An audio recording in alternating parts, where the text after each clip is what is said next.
Life isn't about waiting for the storm to pass. It's about learning how to dance in the rain. Welcome to Smartly, and thank you for joining me for what I believe will be an enriching session for all of you. In our vocabulary session today, we will discuss a new topic: homophones, paronyms, or homonyms, which will be a continuation of our previous session. So enjoy.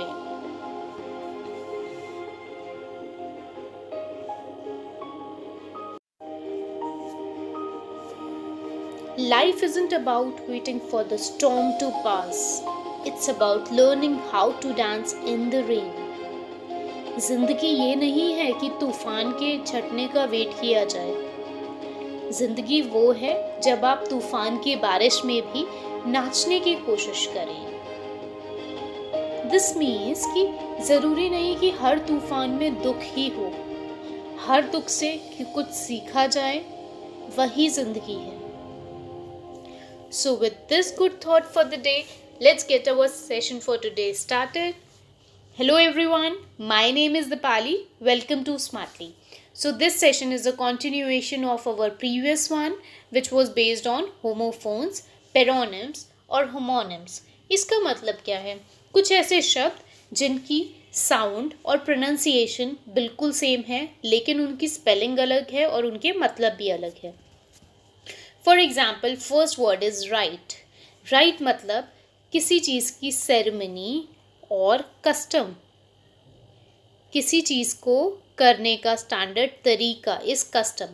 आपने एक word पढ़ा होगा, ritual. ये word right से ही आया है, ठीक है। इसका मतलब होता है रीति रिवाज। जैसे इस इमेज में देखिए, there is a wedding going on. आप जिस तरीके से ये प्रेजेंटेशन है, आप देख के बता सकते हैं कि this is a Hindu wedding, okay. ये हिंदू शादी है, ठीक है। तो इस किसी भी चीज़ को प्रॉपरली करने का तरीका is right. Next word is WRIGHT। ये वर्ड हम अपने प्रीवियस सेशन में भी पढ़ चुके हैं, जिसका मतलब होता है किसी चीज़ को कंपोज करना है, किसी चीज़ को शेप देना, डायरेक्ट करना। इसके साथ हमने यही इमेज डिस्कस की थी। Can any of you identify this person here? Yes, anyone? I am waiting for your answer guys. Please right in the live comment section now. I'll be watching your answers.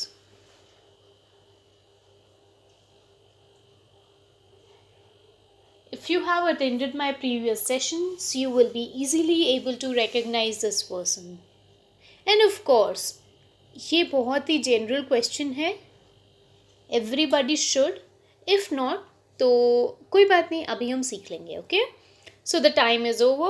This person is Shakespeare. Yes, he is a very, very renowned and very, very famous writer. He was a playwright, plays लिखने वाला, ठीक है। तो आपने अभी सुना, हमने बोला he was a famous writer, he was a great playwright.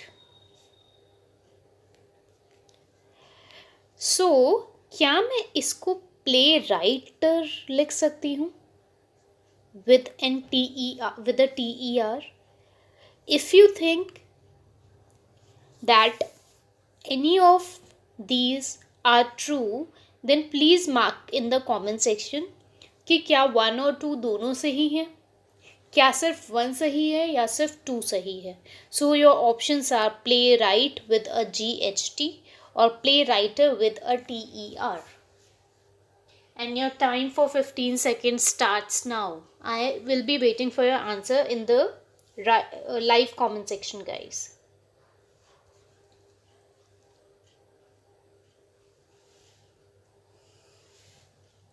Your time is ticking. Write it fast, guys.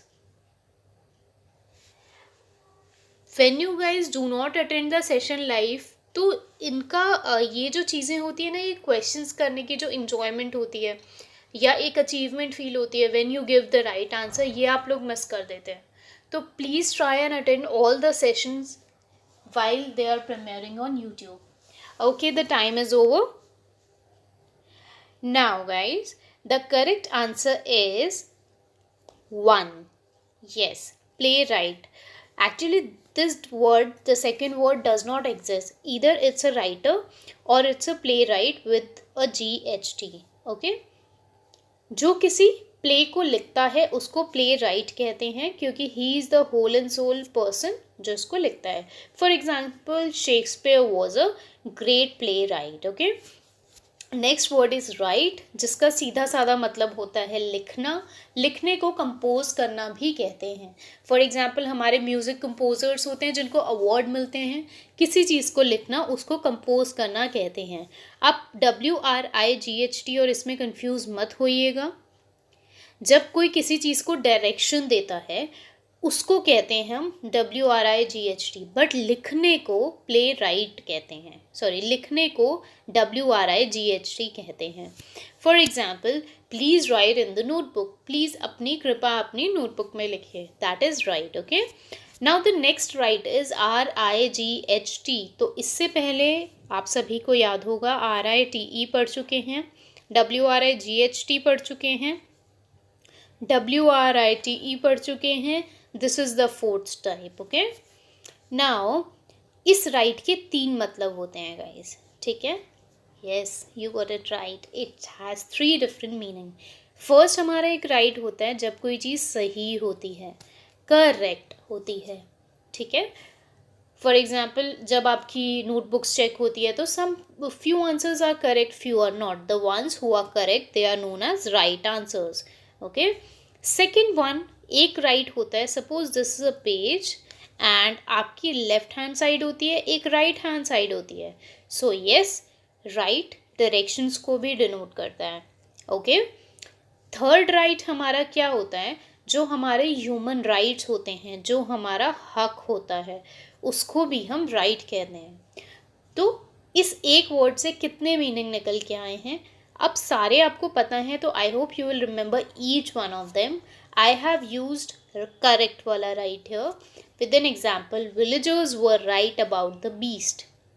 Villagers दानव के लिए बिल्कुल सही थे. अब ये वाला करेक्ट क्या है? क्या विलेजर्स को दानव के बारे में कोई हक था? नहीं, this can not be that. क्या विलेजर्स राइट साइड पे थे दानव के, हम ये कहना चाहते हैं? नो. अगर ऐसा होता तो हम लिखते villagers were on the right of the beast. Okay, तो इस तरह से आप प्रेपोजिशन से, वर्ब से समझ सकते हैं कि इस वर्ड का कौन सा मतलब इसमें इस्तेमाल किया जा रहा है. Okay, I hope all the words are clear. Let's revise. First was right, RITE, right, which means ceremony or custom. एक WRIGHT जो किसी को डायरेक्ट करता है, शेप देता है. एक TE जो किसी चीज़ को लिखता है या कंपोज करता है. और इसके अलावा we read about RIGHT which had its own 3 meanings. I hope the word is clear. Next is spacious. Spacious word एक ऐसे word से बन के आया है which is spelled as SPACE, space मतलब जगह. ठीक है, इस स्पेस का मतलब समझ आया आपको. स्पेस का एक और मतलब होता है जिसका मतलब होता है स्काई का वो पार्ट जो कि अपने अंदर यूनिवर्स को समाया हुआ है. ये पूरा ब्रह्मांड उस स्पेस में है. जैसे स्पेसशिप, रॉकेट्स, ये सारे कहाँ पर जाते हैं? उस स्पेस में जाते हैं जहाँ पर हमारा पूरा यूनिवर्स है. यहाँ पर we will be dealing with the जगह वाला space. Okay guys, meaning having a large space, जब कोई चीज़ बहुत ज़्यादा खुली होती है. For example, look at this room. This room looks like a suite, a big hall, a very spacious. काफ़ी ओपन स्पेसेस हैं, तो जिस जगह पे खुले स्पेसेस हैं उसको हम स्पेशियस कहते हैं. For example, my house contains many spacious room. मेरे घर में बहुत सारे खुले रूम्स हैं. Okay, I hope the word and the meaning is clear. Spacious से हम एक और वर्ड पढ़ेंगे विच इज़ दिस. इसको हम स्पेशियस या स्पीशियस कहते हैं. क्या प्रेडिक्ट कर पा रहे हैं ये कौन से वर्ड से आया है? This has been derived from species. Species मतलब क्या होता है? जैसे कुछ ऐसे प्लांट्स होते हैं जो अलग अलग जाति को बिलोंग करते हैं, कुछ जंगली पौधे होते हैं, कुछ एक्चुअल पौधे होते हैं। इंसेक्ट्स में भी डिफरेंस है, जैसे cockroach and butterfly, there is a huge difference. तो जो चीज़ बिल्कुल अलग तरीके की होती है वो हमें अपनी तरफ अट्रैक्ट करती है। क्यों? डिफरेंट होने की वजह से। तो वो जो डिफरेंस है वो स्पीशीज़ का है। आउटवर्डली अट्रैक्टिव, फॉर एग्जाम्पल आप देखिए, आपने किसी एलियन को देखा है, thousands and billions of humans are around us, but हम एलियन को देख के पहचान लेते हैं कि that one is an alien. Why? Because उसके फीचर कंप्लीटली डिफरेंट है from a normal person. Outward तरीके से, अलग तरीके से अट्रैक्टिव हो जाती है वो चीज़, उसको हम कहते हैं species. Look at this butterfly. Maybe there are variety of butterflies out there, but this has a different green color. Recognizable, appreciable, अलग तरीके से attractive है, ध्यान जा रहा है. That means it is specious. For example, nobody was impressed with his specious arguments. बिल्कुल अलग तरह के arguments जो उसने किए थे, उससे कोई भी impress नहीं हुआ. Okay, I hope both the words are clear. Let's revise. Spacious मतलब लार्ज स्पेस, बड़ी खुली जगह। स्पीशियस मतलब आउटवर्डली अट्रैक्टिव, अजीब तरीके की कोई चीज़। Next word is special. Special और हम पढ़ेंगे special guys.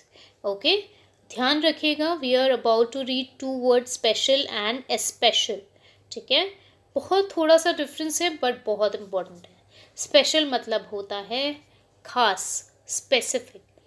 I am talking about SPECIAL, special, not this one. Okay, just forget about this as for now. I'll erase it for you from your, okay, yeah. So we were talking about special, जब कोई चीज़ बहुत खास होती है। We all know we are special in our own way. So remember, you are special. You are very, very special. What you can do cannot be done by anybody else. And what somebody else can do cannot be done by you. So you are special in your own way. For example, he came here on a special mission. किसी खास mission पे आया है to bring about reconciliation between two parties. अगर आपको इस sentence का meaning समझना है तो you should know the meaning of reconciliation. Okay, ये वर्ड हम 2 से 3 बार अपने कुछ सेशंस में डिस्कस कर चुके हैं। अगर नहीं पता है आपको तो प्लीज़ जाके सेशंस को देखें। इसके साथ हर रोज़ कुछ ना कुछ नए वर्ड्स हम लोग डिस्कस करते हैं। If you know it, please mention it in the comment section, not the live one but in the normal comment section. And also I would like if you could write a small sentence with this word reconciliation. Okay, thank you guys. Now next word is special. Special मतलब to a degree. जैसे I like all the sweets, especially rasgullas. So I like all the sweets, especially rasgullas. तो उस time पे हम specially you कहते हैं। Okay, उस time पे स्पेशली नहीं यूज़ करते हैं। Okay, that will be wrong.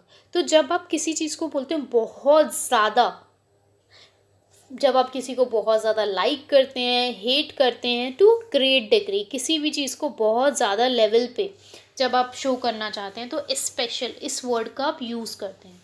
Okay, for example, it is specially hot these days.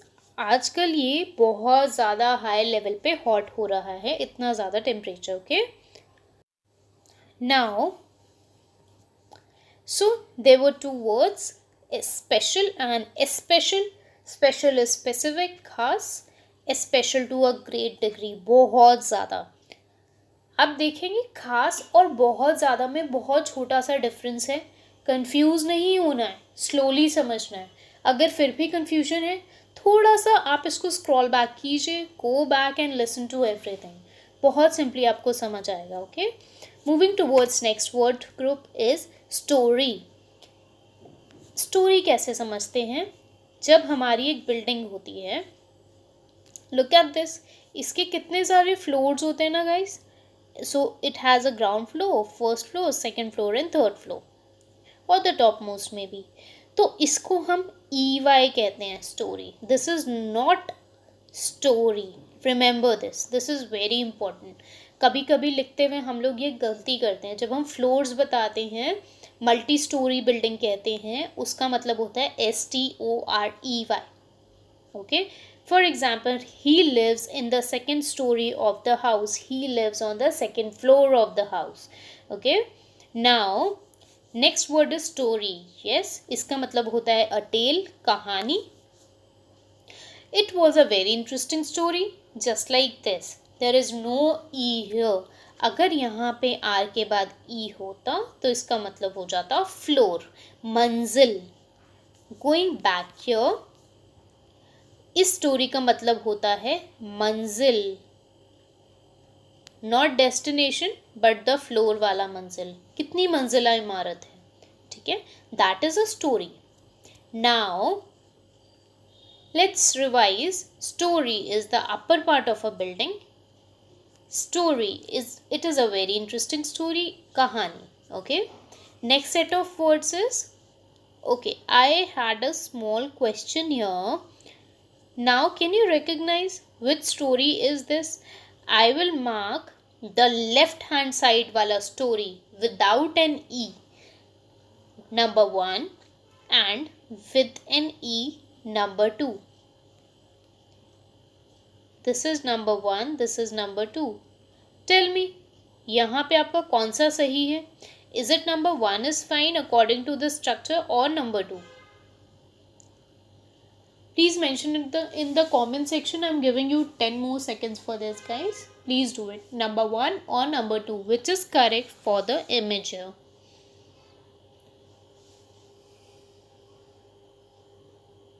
ये बहुत शॉर्ट आंसर्स हैं, इसलिए मैं आपको इसमें 10 सेकेंड से ज़्यादा नहीं दे पाऊँगी। So the correct answer will be number 2, because जो बुक के अंदर स्टोरीज होती हैं, जो कहानियाँ होती हैं, that is your STORY. So this is wrong, this one is correct. ऐसा हमने पीछे when I was explaining you things तब भी आपको एक्सप्लेन किया था, if you remember this. Okay, right. So moving forward with the next set of words, we are talking about suit here. Suit क्या होता है? Set of clothes. It can be जो हम घर में सूट्स पहनते हैं, जो लेडीज़ पहनती हैं और जो जेंट्स पहनते हैं। Formal suit can be carried by a lady also, gents also. कुछ सूट पीसेस होते हैं। तो लॉ सूट हो सकता है, जब आप किसी पे केस फाइल करते हैं उसको हम लॉ सूट कहते हैं, ठीक है।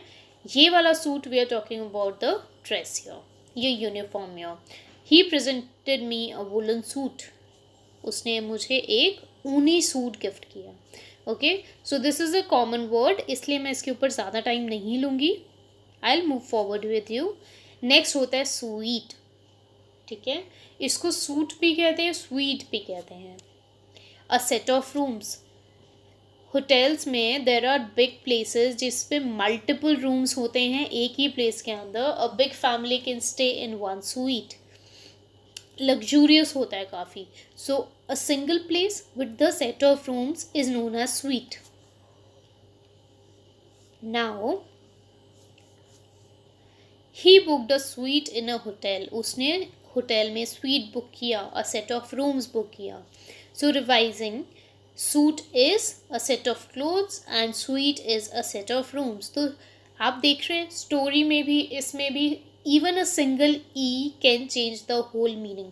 हमने राइट में भी देखा था, RITE, rite was a custom, remember guys, and WRITE was लिखना। तो इस W ने कितना बड़ा डिफरेंस क्रिएट किया। Similarly you have to read every word letter by letter. Okay, next word is temporal. Temporal मतलब वर्ल्डली, फिजिकल, जो actually चीज़ आपका लाइफ में, वर्ल्ड में एग्जिस्ट करती है, उसको हम टेम्पोरल कहते हैं। We should not hanker after temporal glory. हमें दुनिया में हमारी बहुत ज़्यादा प्रशंसा हो, नाम हो, इसके पीछे नहीं भागना चाहिए, ठीक है। एक टेम्पोरल, अगर आप लोग इंटरेस्टेड है तो आप इसको सुनिएगा, this is just for your medical knowledge if you require. हमारा जो फेस होता है ना, उसका एक पार्ट होता है स्कल। स्कल के बहुत सारे पोर्शंस होते हैं, तो जो स्कल का पोर्शन हमारे कानों के, हमारे ईयर के जस्ट ऊपर होता है, उस पार्ट को टेम्पोरल कहते हैं विद द सेम स्पेलिंग। ठीक है, जो हमारी कनपटी होती है, कान के ऊपर वाला एरिया, उसको टेम्पल कहते हैं। ठीक है, उसी टेम्पल से स्कल के इस पार्ट को टेम्पोरल कहते हैं। और एक और इंटरेस्टिंग फैक्ट, स्कल के अंदर हमारा ब्रेन होता है। ब्रेन का वो पार्ट जो इस टेम्पोरल बोन के अंदर है, उसको टेम्पोरल लोब कहते हैं। Do not get confuse in this, बहुत इंपॉर्टेंट नहीं है ये, this was just a factual knowledge for you. If you do not remember it, it's okay guys. Okay, temporal जैसा एक वर्ड है टेम्पररी, जिसका हम सभी को पता है, जो बहुत थोड़े टाइम के लिए एग्जिस्ट करता है। He was given the job on the temporary basis only. जो हमारी कॉन्ट्रैक्चुअल जॉब्स होती है ना, जो कॉन्ट्रैक्ट पे होती है, या हमारी बिल्डिंग्स के लिए हम कॉन्ट्रैक्ट पे काम देते हैं, उसको कॉन्ट्रैक्चुअल कहते हैं या टेम्प्रेरी कहते हैं। Okay, revising these words, temporal was worldly physical, जिसकी एग्जिस्टेंस फिजिकल होती है। ठीक है, मटीरियलिस्टिक चीज़। टेम्प्रेरी, जो थोड़े टाइम तक एग्जिस्ट करती है। Now moving ahead guys, next word is temper. ये टेम्पर क्या कहता है? Meddle with. आपको याद है हमने वर्ड पढ़ा था मेडलसम। गाइस कभी कभी हमें डिस्कस करते हुए ऐसा लगता है कि आप सभी ने, जिसने एक एक सेशन देखा है, नोट्स बनाए हैं, रेगुलर रिवीजन किया है, ये आगे वाले सेशंस उनके लिए बहुत इजी हो जाते हैं। साथ ही अगर आप हिंदू एडिटोरियल कॉलम पढ़ेंगे तो जितने वर्ड्स हम डिस्कस कर चुके हैं, out of those 12 words 10 words हमारे हमेशा सेम होते हैं, और rest of the 2 new words हम लोग अपने यहाँ पे डिस्कस कर लेते हैं सेशन में। Do you not feel amazing when you read those articles? This fact is good. आप बार बार उसको देखेंगे तो you will remember them. Meddle मतलब किसी के काम में इंटरफेयर करना। ठीक है, please do not tamper with my papers. मेरे पेपर्स के साथ छेड़छाड़ मत करो। आपने एक पढ़ा होगा टैम्परिंग द सील, नहीं पढ़ा है? Okay, do not tamper the seal, do not accept this if the seal is tampered. ये कहाँ हम देखते हैं? जो हमारे बोर्ड एग्ज़ाम्स होते हैं ना, जो हमारे एंट्रेंस एग्ज़ाम्स होते हैं, वहाँ पे हमारे अभी तो ऑलमोस्ट सारी चीज़ें ऑनलाइन हो गई हैं, बट स्टिल बोर्ड एग्ज़ाम्स में एक रेड कलर की सील होती है हमारे पेपर्स पे, इस तरह की, जिस पे ये लिखा होता है कि do not accept it if the seal is broken. उस चीज़ को, और द सील इज़ टेम्पर्ड, उसको मतलब होता है अगर किसी चीज़ से छेड़छाड़ की हुई है। आप कुछ ऑनलाइन मटेरियल भी मंगवाते हैं तो फ्लिपकार्ट, अमेज़ॉन, इन सब की सील के ऊपर ये लिखा होता है do not accept the product if the seal is tampered. क्यों? इसका मतलब होता है कि प्रोडक्ट के साथ छेड़छाड़ की गई हो सकती है। तो टैम्पर मतलब छेड़छाड़। Okay, now next word is temper. ये हमारा होता है emotional state of mind. Some people say that I have a very I lose my temper easily. मैं अपना मेंटल कामनेस बहुत ईजिली लूज़ कर देता हूँ। ठीक है, अपनी मेंटल शांति बहुत ईजिली लूज़ कर देता हूँ। तो it is an emotional state of mind. Okay, for example, one must not lose one's temper. किसी को अपना टेम्पर, अपना दिमागी संतुलन, अगर मैं इसको हिंदी में लिखना चाहूँ तो दिमागी संतुलन, किसी को अपना दिमागी संतुलन नहीं खोना चाहिए। और हमारा सबसे इम्पॉर्टेंट जो अगर माइंड के लिए कोई चीज़ है वो इमोशनल स्टेट है। Intelligence can be it can be maintained, it can be earned, it can be increased. सारी स्टेट्स को हम गेन कर सकते हैं अगर हमारी इमोशनल स्टेट परफेक्ट हो तो। ओके, तो this maintaining a proper temper is very important guys. So revising the words, tamper to meddle with, छेड़खानी करना. Okay, temper means emotional state of mind. So these were the words that sounded like temper. Next word is virtuous. Virtuous मतलब having virtues, beliefs. Okay, virtues मतलब होते हैं beliefs. और जिसको हम संस्कार कहते हैं वो होता है virtuous. She is a virtuous and devoted soldier. वो एक वर्चुअस, बहुत ही ज़्यादा संस्कारों वाली या बहुत अच्छे थॉट्स वाली सोल्जर है। ओके, वर्चुअस से हमें एक वर्ड याद आता है, वर्चुअल। आजकल सब लोग, many people are interested in the virtual world. Actually जो लोगों के लिए वर्चुअल बन चुका है वो क्या बना है, it is not the real one. जो लोगों को ऐसा लगता है जो स्क्रीन के अंदर नेटफ्लिक्स पे सब कुछ है, that is real, but that is not real. Okay, virtual मतलब रियल, जो हम लोग जो एग्जिस्ट करते हैं, जो फिजिकल चीज़ें एग्जिस्ट करती है, दे आर वर्चुअल। हर mother is the virtual head of the family. चाहे हेड ऑफ द फैमिली को पुराने टाइम से किसी मेल को डिनोट किया जा रहा है, लेकिन रियलिटी में उसकी mother actually head of the family है। तो आज से अपने वर्चुअल वर्ल्ड पे फोकस कीजिए, the one which actually exist around you and not the one which is inside your phone. I am not talking about your lecture and your professor guys. जो चीज़ें सिर्फ इमिटेट करके, acting करके आपके सामने बनाई गई हैं, please do not accept them और फोकस अपॉन देम और waste your time on that. That is not good for you. Now, revising the words, virtuous means having values, having virtues, and virtual matlab real. Okay, now voracity. Voracity means greed. He is detested on account of his voracity for wealth. उसको क्या किया गया? He was detested. जब पता चला कि उसको बहुत ज़्यादा लालच है धन का, तभी उसको डिटेस्ट किया गया। Can anybody tell me the meaning of detest guys? Test मतलब होता है किसी को तोलमोल करना, ठीक है। डिटेस्ट मतलब उसका ऑपोजिट नहीं होता है। डिटेस्ट मतलब किसी को डिसलाइक करना, नापसंद करना। ओके, जब पता चला कि he is very greedy for the wealth, he was disliked by everyone. तो दिस इज़ वोरासिटी। हम वोरासिटी पढ़ ही क्यों रहे हैं? क्योंकि एक बहुत कॉमन वर्ड है वेरासिटी, ये हम पहले डिस्कस कर चुके हैं। इसका मतलब होता है ट्रूथफुलनेस, ठीक है। कोई भी गवर्नमेंट आती है उसको वेरासिटी के बेसिस पर जज किया जाता है कि उसके अंदर वोरासिटी है या वेरासिटी है। इसको विरासत से याद रख सकते हैं क्या? सिर्फ याद करने के लिए, इट्स अ ट्रिक। विरासत में सच्चाई होती है, ट्रूथफुलनेस होती है। Okay, it is very difficult to verify the veracity of her statement since she is very clever. बहुत मुश्किल है उसकी स्टेटमेंट्स की सच्चाई को वेरीफाई करना, क्योंकि वो बहुत क्लेवर है। Okay, now revising our words, voracity is greed, veracity is truthfulness. Next word is vain. Now this is another very important set of words guys. vain मतलब हम यहाँ पर approximately 4 words पढ़ेंगे, VANE, WANE, VAIN and one more. Okay, so please keep your eyes open here as well. So this vain means VANE means weathercock. Have you seen this? Generally airport पे winds की direction को detect करने के लिए इसको use करते हैं।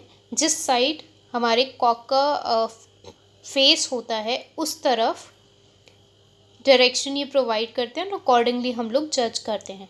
Okay, this is a vane. For example, the wind vane points to the direction of the wind.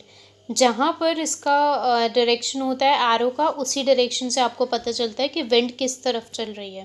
This is very important. Okay, now next when is VAIN, जब सब कुछ वेस्ट हो जाता है। इसका एक मतलब हम प्राउड भी कहते हैं। वाई? बिकॉज प्राउड के 3 मतलब होते हैं। एक प्राउड होता है जब किसी के ऊपर फ़क्र होता है बहुत ज़्यादा, ठीक है। somebody, the father is proud of his son for his achievements. okay, एक प्राउड होता है जब आप बहुत ज़्यादा घमंडी होते हैं, ठीक है। और जब कोई घमंडी होता है वो घमंड यूजलेस होता है, इसीलिए वेन के लिए एक मीनिंग हम प्राउड भी यूज़ करते हैं. Right guys? Okay. For example, she is when of her wealth.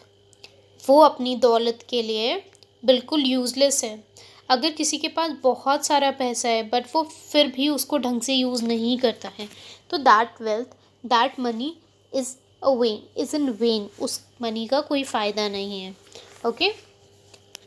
Now next when is WANE. Yes, इसका मतलब होता है जब कोई चीज़ डिक्लाइन करती है, रिड्यूस करती है. जैसे ये आपका ग्राफ है. जब हम इस तरीके से ग्राफ ड्रॉ करते हैं, जब कोई चीज़ रिड्यूस होती है हम उसको वेन कहते हैं. वेनिंग मार्केट, वेनिंग मून. क्या इस इमेज से आप सभी को ये याद आया कि हमने ये वर्ड पहले भी डिस्कस किया था? If yes then it is amazing, if no then you should watch all the previous sessions also. Now look at this moon. यहाँ से शुरू करेंगे. This moon is slowly reducing. सिर्फ यहाँ तक फोकस करेंगे on the first half, not this part. ये moon is reducing in size, the moon is declining in size. This is known as waning of moon. Okay guys. For example, his popularity as a political leader is on the wane. उसकी popularity as a political leader decline पे है. I hope the word meaning and the example is clear. Next is vein. A blood vein, जो हमारी नस होती है उसको हम वेन कहते हैं. All of you, please look at your hand, look at your palm, turn it around ताकि आप अपना back of the hand देख सकें. And close your fist, अपनी मुट्ठी को बंद करेंगे तो जो मुट्ठी का पीछे वाला पार्ट है वहाँ पर आपको ब्लू लाइंस जो नज़र आ रही है, जहाँ पर इंजेक्शंस लगाए जाते हैं, ड्रिप्स लगाई जाती हैं, उसको हम वेन्स कहते हैं. अगर आप अपने हैंड्स पे अप्रिशिएट नहीं कर पा रहे तो आपके घर पे आपके फादर, मदर, ग्रैंडफादर, कोई भी ग्रैंड पेरेंट है, उनके हाथ पे चेक कीजिएगा. वहाँ पर जिस तरह से इस इमेज में है वैसा ही दिखता है. वेन हमारी बॉडी स्ट्रक्चर का वो पार्ट होता है जो हमारी बॉडी से बैड ब्लड, जो इम्प्योर ब्लड होता है, वो हार्ट तक लेके जाता है. ठीक है. It is generally blue in colour. All the veins carry blood to the heart except one. सारी की सारी वेन्स हमारे ब्लड को हार्ट तक लेके जाती है except one. Okay. Right. Now let us revise. When is VANE, which is a weathercock. Okay. VAIN, something which goes useless. WANE, which means decline, and VEIN means a blood vein, खून की नसें. Okay. Now can you look here, everyone?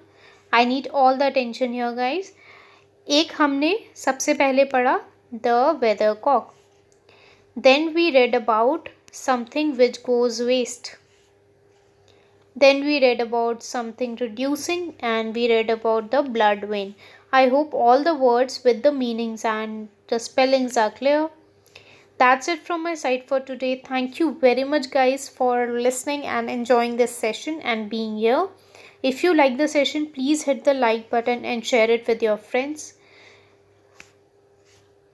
Thank you very much for watching. All the best. Stay safe. Take care.